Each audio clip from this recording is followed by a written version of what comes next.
Oh,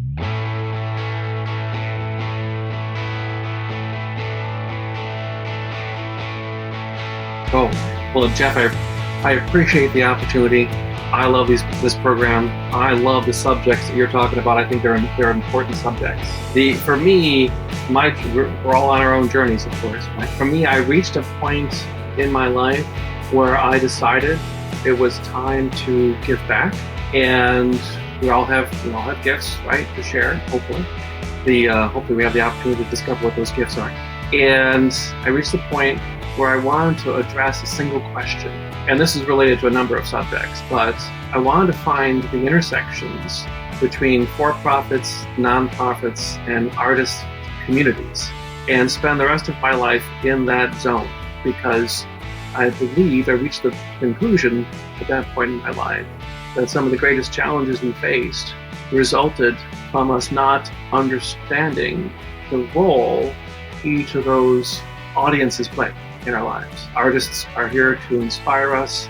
For-profit organizations provide products, services. They're in business to make a profit by definition. Right? And nonprofits are here to shepherd all the causes that we hold dear. But then there of course are bad actors across all three audiences. But I don't believe in our modern world each of those enterprises has really reached their full potential, individually being exploited in any number of ways. And of course, speaking particularly to the podcast, the impact this is having on our health and wellness is dramatic. We are being, particularly in our culture, with the systems that have been set up to exploit us, we're being raised to, forgive me, in the vernacular, the end goal is to make us fat, dumb, and slow. And if you look at the food systems, the medical systems, the stress and noise of everyday life, all of these systems are set up with those goals in mind, and which leads to some scary conclusions. But I don't know if that answers your question, but that's where I'll begin. Begins to lay the groundwork. So what first sparked your interest in workplace wellness and this connection with aging and productivity? Well, so like most young and stupid people, I believed when I was long time ago, when I was a youth, I believed I was invincible, like most people. And I think a lot of this is not exclusively American, but it's ingrained within our culture. We believe our bodies are machines, and we believe in many cases those machines are titanium indestructible, and we can eat whatever we want to eat and drink whatever we want to drink. And who needs sleep? Our culture abhors sleep, that's a whole thing.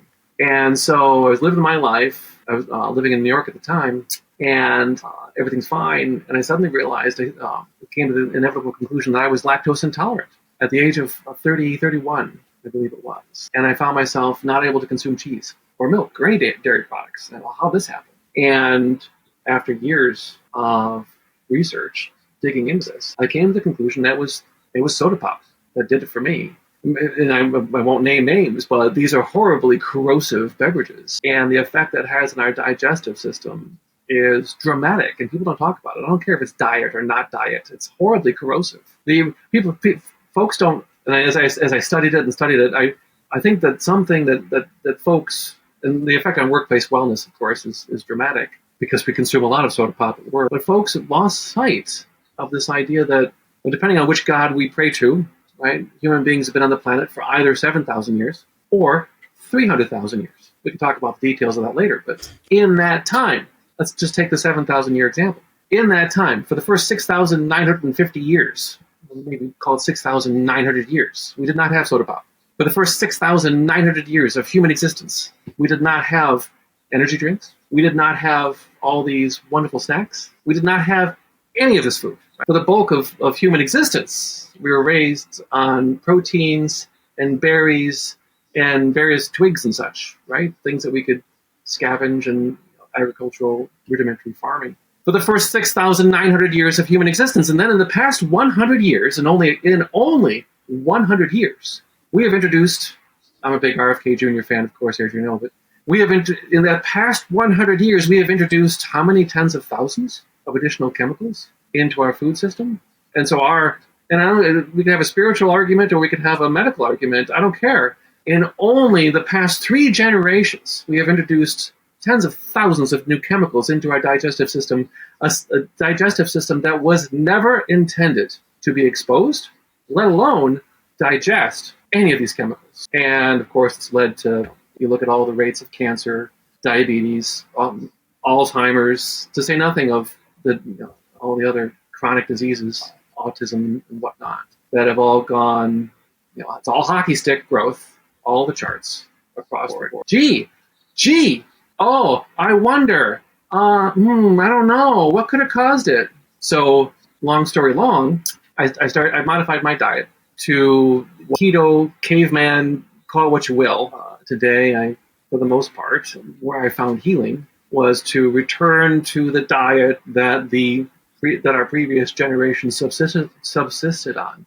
If it didn't exist in the year 0, I shouldn't eat it. If that product didn't exist 2,000 years ago, I shouldn't eat it because my body was never designed or evolved, you pick, to digest it. And that would be that's generally my approach today. And I can tell you, it's obviously done well. I'm 54 years of age. I'm the same weight I was in high school.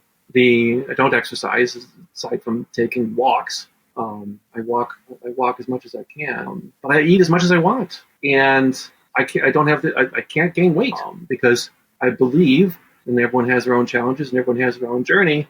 If your digestive system is functioning normally, these are challenges, chronic disease and such. These are challenges that you should be able to avoid.